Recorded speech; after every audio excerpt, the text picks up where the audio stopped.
lagi, masih bersama saya Sandra Dwi dalam dialog interaktif, dan kita menyambung dialog kita yang tadi Pak Ma'ruf ya mengenai keamanan ini. Nah, terkait keamanan ini Pak, kira-kira bagaimana Bapak bisa menjelaskan kontrol terhadap keluarga PNG khususnya yang dari Desa Wariaber yang sering bertransaksi jual beli di distrik Sota? Bagaimana? Iya, terima kasih.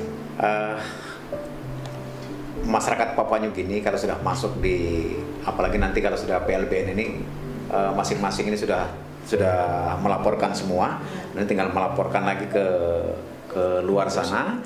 Nanti kita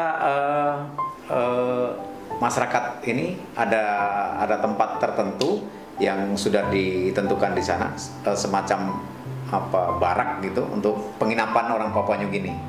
Nah, jadi kita mudah untuk pengawasannya. Jadi kita kalau mereka sudah masuk di penginapan dari Indonesia sini, kita mudah mengontrolnya. Nanti mereka belanja juga tidak sembarangan tempat mereka. Mereka ini sudah punya tempat yang mereka khusus untuk belanja. Dan di samping itu nanti bisa kita kerjasama dengan masyarakat yang ada di sini. Mereka ini kan masih ada hubungan kekerabatan mereka ke tempat saudara-saudaranya. Nah, kemudian jadi sangat mudah sekali untuk kita mengontrol mereka. Namun dengan pandemi yang ada nih Pak, pastinya kan kontrolnya itu lebih diperketat lagi. Iya. Nah, itu seperti apa Pak perubahan-perubahannya?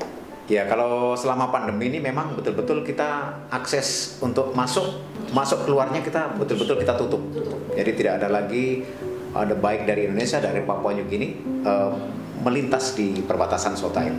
Jadi betul-betul tutup, tidak ada yang melintas lagi. Kalau dari ini ya, perbatasan sebagai gerbang wilayah Indonesia, berarti itu kan sistem keamanannya itu tadi Bapak sebutkan berarti tetap sama ya Pak ya? Iya. Oke, baik. Nah, sekarang Pak sebelum kita masuk ke closing statement, ini ada sedikit pertanyaan dari netizen, kami sudah buang via Facebook dan juga Instagram. Mungkin bisa dijawab ya, bergantian Bapak. Boleh ya. Oke. Ini pertama ada dari saudara Lambert Safsafubul. Dia menanyakan kapan peresmian perbatasan, lalu pembangunannya sudah mencapai berapa persen? Mungkin bisa dijawab langsung ya. Ya, baik Pak Lambert, terima kasih.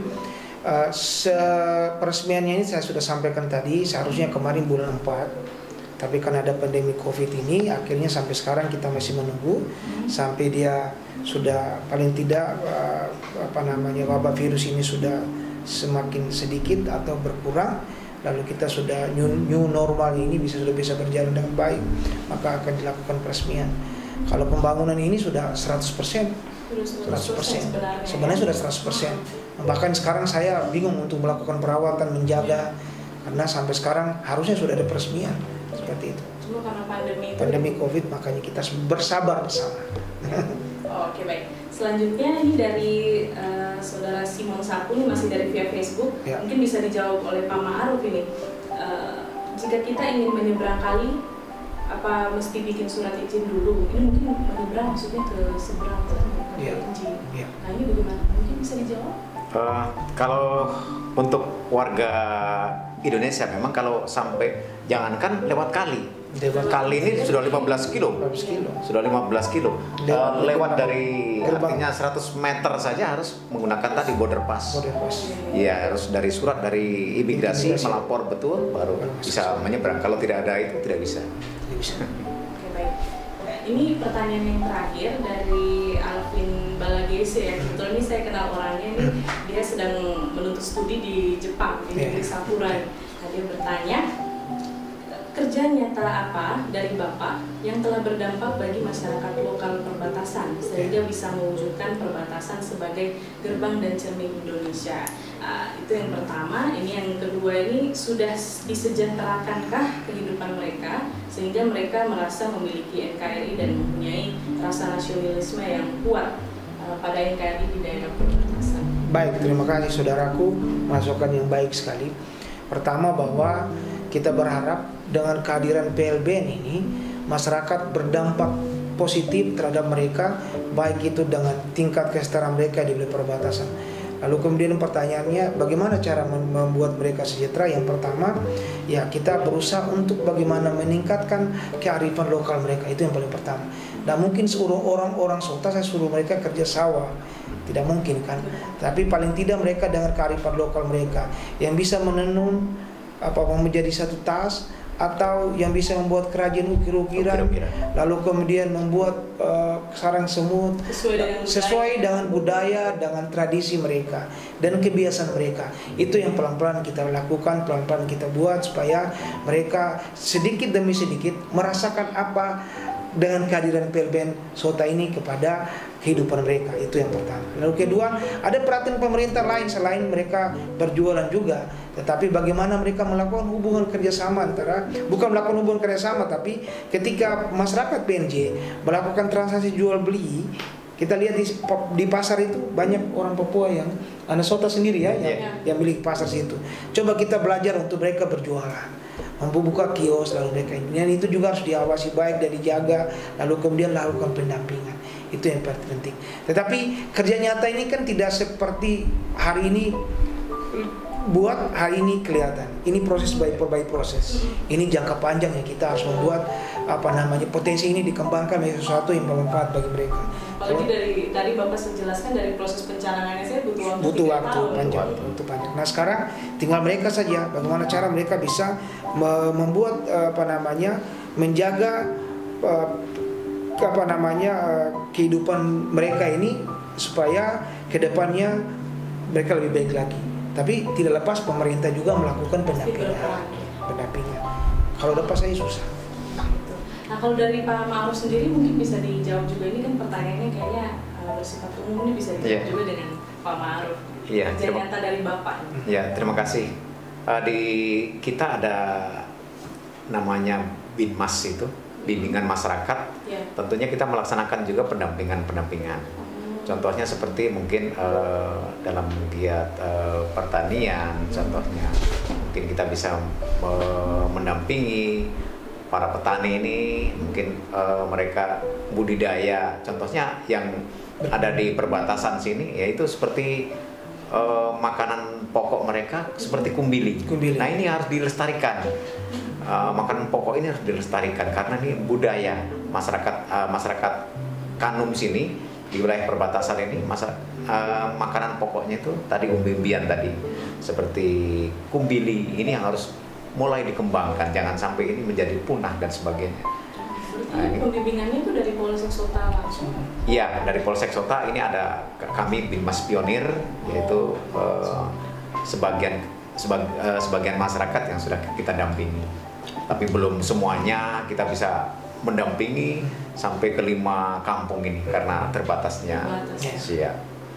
Oke, baik. Nah, mungkin yang terakhir yang bisa saya tanyakan ini, apa harapan Bapak serta himbauan kepada masyarakat Merauke ini dengan adanya batas lintas negara yang baru ini? Mungkin dari Pak Elis. Kita merubah mindset kita bahwa perbatasan ini bukan saja batas antara negara, tapi membangun komunikasi kekerabatan antara kedua negara, antara Indonesia dan PNJ. Ini kita harus paling penting itu, karena selama ini orang berpikir bahwa batas kamu ke sana saya ke sini, tidak.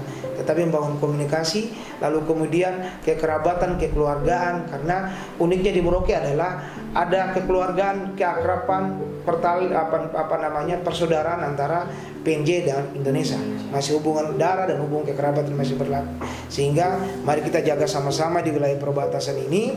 Lalu kemudian bagaimana kita mengembangkan wilayah perbatasan menjadi sesuatu yang baik, dan juga perbatasan menjadi ciri khas Kabupaten Merauke untuk memberi informasi kepada negara Republik Indonesia bahwa kami di Merauke juga bisa menjaga wilayah perbatasan dalam kerangka negara kesatuan Republik Indonesia. Kalau dari Pak Ma'ruf, harapan kami setelah dibangun PLBN ini, mari kita bersama-sama menjaga amanah yang sudah pemerintah ini buat untuk masyarakat di perbatasan sini, yaitu kita sama-sama bergandengan tangan, kita saling menjaga keamanan dan ketertiban demi keberlangsungan Indonesia.